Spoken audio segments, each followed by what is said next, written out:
अस्सलाम वालेकुम। आज हम तारीख के एक ऐसे सफ़र पर चलते हैं जो ईमान, खालिस नीयत और अल्लाह की रहमतों की एक नाकाबिल यकीन दास्तान सुनाता है।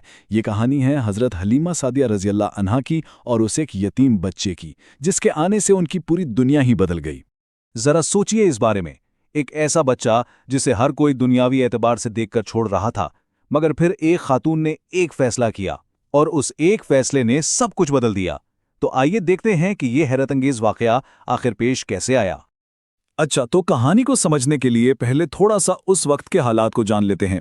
उस जमाने में अरब में एक खास रिवाज था और ऊपर से एक शदीद कहत साली का दौर चल रहा था, जिसने जिंदगी को बहुत ही मुश्किल बना दिया था। ये रिवाज आप जानते हैं बहुत अहम था। शहर में रहने वाले लोग अपने नौज़ायदा बच्चों को देहात की औरतों के पास भेज देते थे। इसकी वजह क्या थी? एक तो ये कि बच्चे सहरा की खुली और सेहतमंद फिजा में परवान चढ़ें, शहर की बीमारियों से दूर, और सबसे बढ़कर खालिस और बेहतरीन अरबी ज़बान सीखें। अब ज़रा तसव्वुर कीजिए हज़रत हलीमा सादिया की हालत का। वो शदीद गुर्बत और कहत का शिकार थीं। हाल ये था कि उनकी गधी इतनी कमज़ोर थी कि काफले के साथ चल भी नहीं पाती थी। ऊँटनी में दूध का एक कतरा नहीं था और उनका अपना बच्चा भूख की वजह से सारी रात रोता रहता था, जिसकी वजह से घर में कोई भी सुकून से सो नहीं पाता था। तो अब कहानी का रुख करते हैं मक्का की तरफ। यहाँ बनु साद कबीले की सब औरतें जमा थीं, दूध पिलाने के लिए बच्चों की तलाश में। और यहीं पर इस शहर में एक खास यतीम बच्चा भी मौजूद था, हमारे प्यारे नबी हज़रत मोहम्मद सल्लल्लाहु अलैहि वसल्लम। मक्का पहुंचते ही मंजर कुछ यूं था कि हज़रत हलीमा के कबीले की तकरीबन हर औरत को कोई ना कोई बच्चा मिल गया। सब बहुत खुश थीं कि अच्छा मुआवजा मिलेगा और वो अपने घर खुशहाली लेकर लौटेंगी। मगर एक बच्चा ऐसा था जिसे हर औरत देखकर आगे बढ़ जाती। वो थे हज़रत मोहम्मद सल्लल्लाहु अलैहि वसल्लम। लेकिन क्यों? वजह क्या थी? वजह बहुत दुनियावी थी। वो एक यतीम बच्चे थे और सब यही सोच रही थीं कि भला जिस बच्चे का वालिद ही जिंदा ना हो, उसकी तरफ से अच्छे मुआवजे की क्या उम्मीद रखी जा सकती है। और यहाँ आता है कहानी का वो फैसला कुन मोड़। जब सबको बच्चे मिल गए तो सिर्फ हज़रत हलीमा ही रह गईं जिनके हाथ खाली थे। अब उन्हें एक फैसला करना था, एक बहुत बड़ा फैसला। उन्होंने अपने शौहर की तरफ देखा और कहा, ये कैसा लगेगा कि मेरे साथ आई हुई तमाम औरतें बच्चे लेकर वापस जाएं और मैं अकेली खाली हाथ लौटूं। ये ख्याल उनके दिल को बेचैन कर रहा था।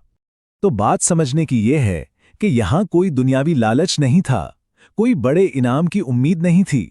बस एक ख्याल था कि खाली हाथ वापस नहीं जाना। और बस इसी एक खालिस नीयत पर उन्होंने उस यतीम बच्चे को गोद में लेने का फैसला कर लिया। और बस जैसे ही ये खालिस नीयत वाला फैसला हुआ, उनकी जिंदगी में बरकतों का एक न ख़त्म होने वाला सिलसिला शुरू हो गया। बरकत, आप जानते हैं, वो इजाफा है जो नज़र नहीं आता पर हर चीज़ में महसूस होता है। चलिए देखते हैं एक के बाद एक क्या क्या हुआ। सबसे पहली बरकत फौरन उसी लम्हे ज़ाहिर हुई। जैसे ही बच्चे को गोद में लिया, उनके सीने में जो बिल्कुल खुश्क थे, दूध उतर आया। सिर्फ नबी सल्लल्लाहु अलैहि वसल्लम ने ही नहीं, बल्कि उनके अपने बेटे ने भी पेट भरकर दूध पिया। और कितने अरसे बाद वो पूरा खानदान उस रात सुकून से सोया। लेकिन बात यहीं खत्म नहीं हुई। जब उनके शौहर अपनी उसी सूखी हुई ऊँटनी के पास गए तो उनकी आंखें खुली की खुली रह गईं। ऊँटनी के थन दूध से लबालब भरे हुए थे। उस रात दोनों मियां बीवी ने भी जीभ भरकर दूध पिया। वही घर जहां कल तक फाके थे। और अब आई वापसी के सफर की बारी।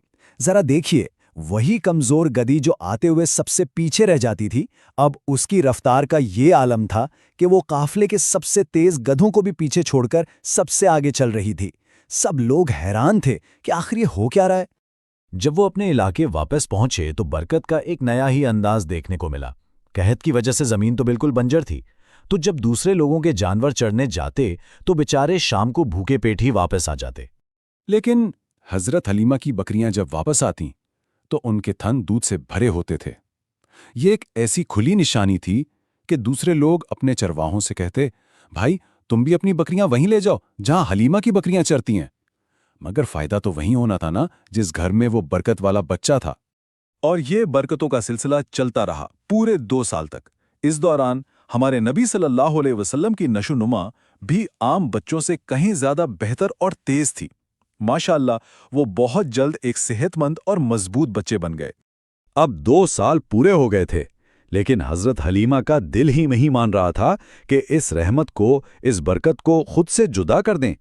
وہ آپ صلی اللہ علیہ وسلم کی والدہ حضرت آمنہ کے پاس گئیں اور بہت اصرار کیا کہ اس بچے کو کچھ اور وقت اپنے پاس رکھنے دیں، اور ان کی یہ درخواست مان لی گئی۔ تو اس پورے حیرت انگیز واقعے سے ہم سب کے لیے سیکھنے کے لیے کیا ہے؟ چلیے کچھ اہم سبق دیکھتے ہیں۔ سب سے پہلا سبق تو یہ ہے کہ اللہ کی سب سے بڑی نعمتیں اکثر وہاں سے آتی ہیں جہاں سے ہمیں کوئی دنیاوی امید نہیں ہوتی۔ دوسری بات، اللہ کا فضل کسی ظاہری وجہ کا محتاج نہیں، وہ چاہے تو بنجر زمین سے بھی چشمے نکال سکتا ہے۔ اور شاید سب سے اہم بات کہ جب نیت خالص ہو تو اللہ اس چھوٹے سے کام میں بھی ایسی برکت ڈال دیتا ہے جس کا کوئی تصور بھی نہیں کر سکتا۔ یہ واقعہ ہمیں سوچنے پر مجبور کرتا ہے کہ کبھی کبھی ہماری زندگی کے وہ فیصلے جنہیں ہم معمولی سمجھتے ہیں اصل میں وہی سب سے بڑی برکتوں کا دروازہ کھولتے ہیں۔ اگر اس کہانی نے دل کو چھوا ہے تو اس پیغام کو آگے ضرور بڑھائیں، اسے لائک، شیئر اور سبسکرائب کریں۔